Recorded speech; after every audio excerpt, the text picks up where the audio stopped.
juga keberanian seseorang kan biasanya takut dia juga make minum dan sebagainya. Itu yang kita di Jakarta Selatan kita mengantisipasi dari sekolah, kita organisasi anak remaja yang mungkin ya kepemudaan dan sebagainya, itu yang kita tanam dari awal.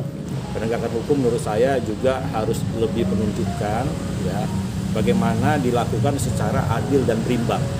Adil artinya tidak ada salahnya si anak yang berhubungan atau melakukan tindak pidana tadi itu diberikan sanksi seberat-beratnya, ya, sanksi yang seberat-beratnya untuk menunjukkan bahwa ini adalah suatu perbuatan yang tercela, ya Ibu ya, suatu perbuatan kita berpikir memang kasihan anak-anak, ya pelakunya anak-anak, tapi perbuatan dia itu adalah perbuatan setan.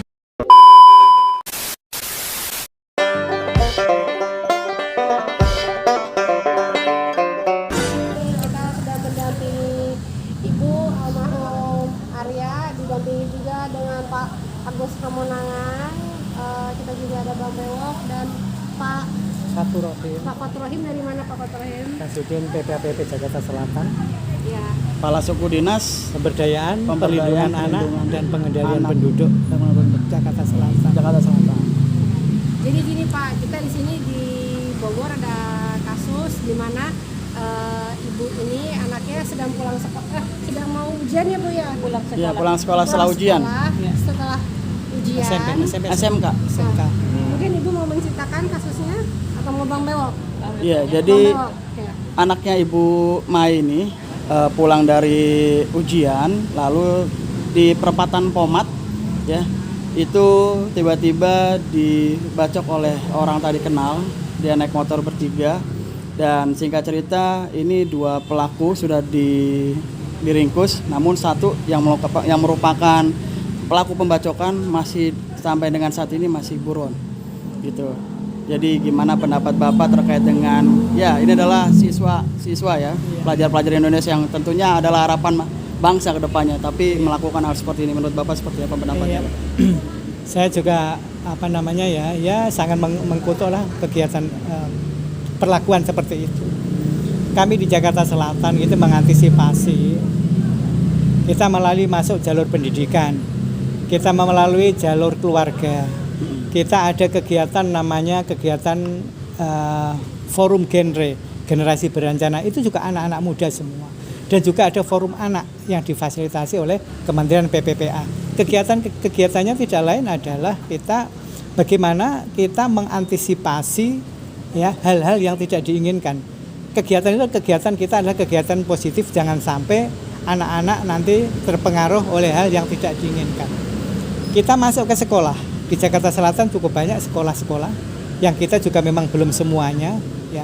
Kita kalau di sekolah kan tanggung jawab guru ya. Kita juga ikut bertanggung jawab. Kita ada edukasi, bagaimana efeknya, bagaimana dampaknya. Itu kan kadang-kadang kalau anak itu kan dia tidak mikir dua kali, dia bertindak baru mikir. Kalau orang yang ini kan, kalau orang yang memang dewasa kan dia mikir, bertindak. Kalau dia enggak bertindak baru mikir. Nah, setelah merasa ini, dia baru nyesal belakangan itu. Jadi tahapan-tahapan itu yang kami lakukan di PPAPP khususnya ya. Kita juga dengan lintas sektor, kita dengan kepolisian, kita juga dengan Balai Bapas, kita dengan kejaksaan, pengadilan, kita terkait dengan bagaimana kita mencegah untuk jangan sampai terjadi. Apalagi ini ya, yang kita musim Ramadan ini kan biasanya kalau habis sahur anak-anak itu Pak Wali Kota selalu kita menghimbau habis tarawih berjamaah jangan sampai anak-anak berkumpul, terutama habis sholat subuh, habis tarawih. Dan itu kegiatan itu kita masif gitu. Nanti ke depan lagi, nanti habis lebaran ini kita masif gitu, masuk ke sekolah-sekolah yang kemarin belum. Karena muaranya kan juga kan anak-anak mulai dari yang tadi Pak Dewan, SMP juga sudah berani kalau dia teman-temannya ada banyak. Tapi kalau dia sendirian nggak berani. Oleh karena itu kita berdiskusi, kita memberikan informasi kepada guru, kepada pendidik, dan juga terutama orang tua itu. Kalau udah lepas dari sekolah kan orang tua di rumah. Anak kan kebanyakan waktunya tersisa untuk orang tua yang di rumah kan. Ya kalau orang tuanya sendiri cuek, nggak ada tanggung jawabnya, gimana? Anak pulang dari sekolah, di rumahnya nggak ada, orang tuanya kemana? Dia ngumpul dengan teman sebaya. Teman sebaya itulah yang sangat mempengaruhi. Oleh karena itu kita ada program kita di Selatan, saya genre itu adalah teman sebaya. Bagaimana kita memberikan edukasi untuk kegiatan yang positif. Kita ada tiga kegiatan. Kita jangan narkoba. No drugs. No drug itu. Karena itu awal dari itu juga kan. Kalau kita mulai sisir itu dari itu juga, keberanian seseorang kan biasanya takut dia juga make minum dan sebagainya. Itu yang kita di Jakarta Selatan kita mengantisipasi model dari sekolah, kita organisasi anak remaja yang mungkin ya kepemudaan dan sebagainya, itu yang kita tanam dari awal. Selain pengaruh narkoba apalagi Pak biasanya Pak?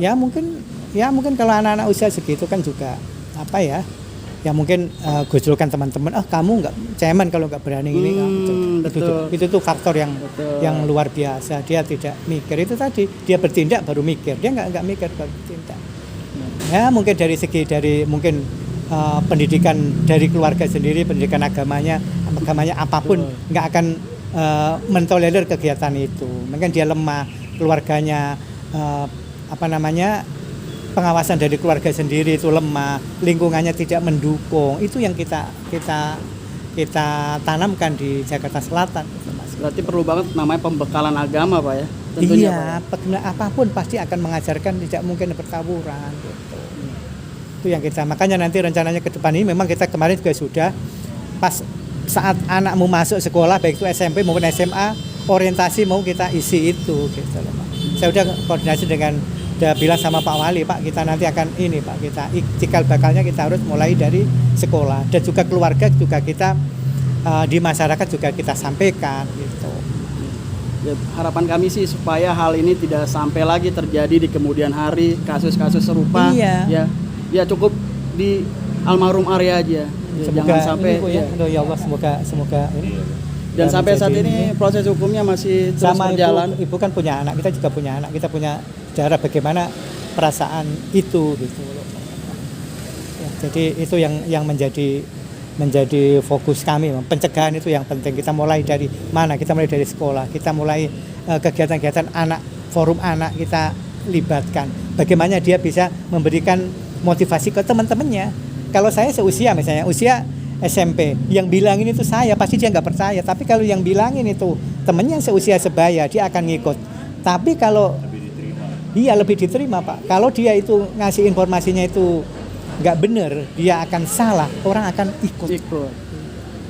Itu sudah contoh-contoh banyak kayak itu. Jadi dia ngikut-ngikut.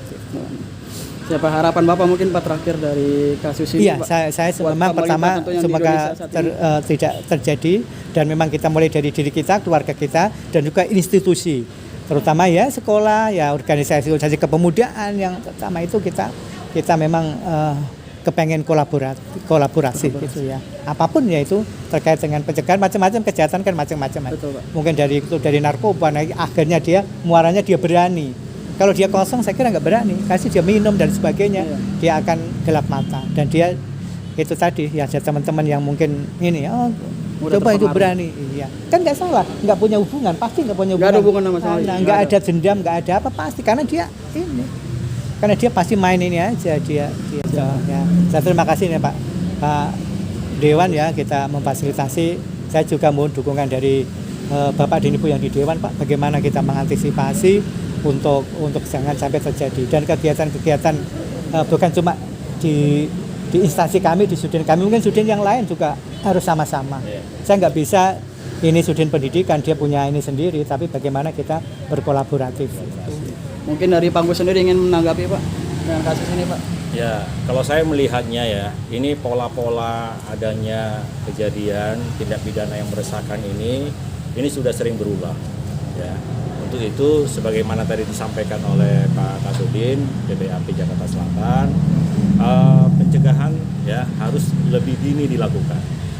Bukan hanya katakanlah saat-saat sekarang ini ya memasuki bulan suci Ramadan, kita lebih gencar melakukan yang namanya antisipasi di sekolah-sekolah, tapi bisa saja itu kita lakukan ya, walaupun perkembangan perkara-perkara seperti ini sedang landai, ya tetap harus dilakukan antisipasi. Kemudian dari sisi penegakan hukum, ya penegakan hukum menurut saya juga harus lebih menunjukkan ya bagaimana dilakukan secara adil dan berimbang. Adil artinya tidak ada salahnya si anak yang berhubungan atau melakukan tindak pidana tadi itu diberikan sanksi seberat-beratnya, ya sanksi yang seberat-beratnya untuk menunjukkan bahwa ini adalah suatu perbuatan yang tercela, ya Ibu ya. Iya. Suatu perbuatan kita berpikir memang kasihan anak-anak, ya pelakunya anak-anak. Tapi perbuatan dia itu adalah perbuatan setan dan harus diberikan ya hukuman setimpal yang seberat-beratnya sehingga efek jera teman-temannya yang tadinya mau melakukan itu ya akhirnya mereka mengundurkan diri, mengurungkan niat dan kembali lagi mereka melakukan sebenarnya sebagai anak. Harusnya mereka pada saatnya belajar, ya menuntut ilmu dan tentunya sebagai anak soleh patuh kepada orang tua, Iya.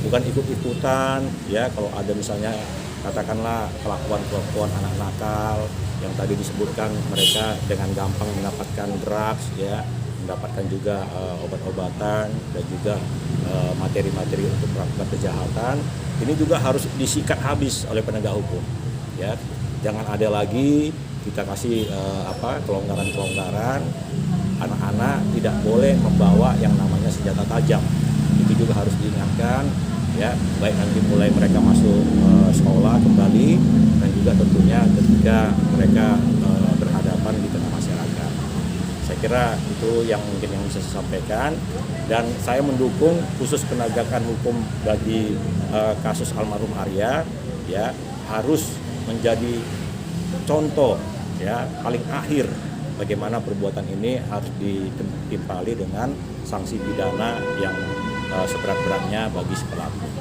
Itu kira-kira. Terima kasih Bapak atas waktunya. Sehat selalu.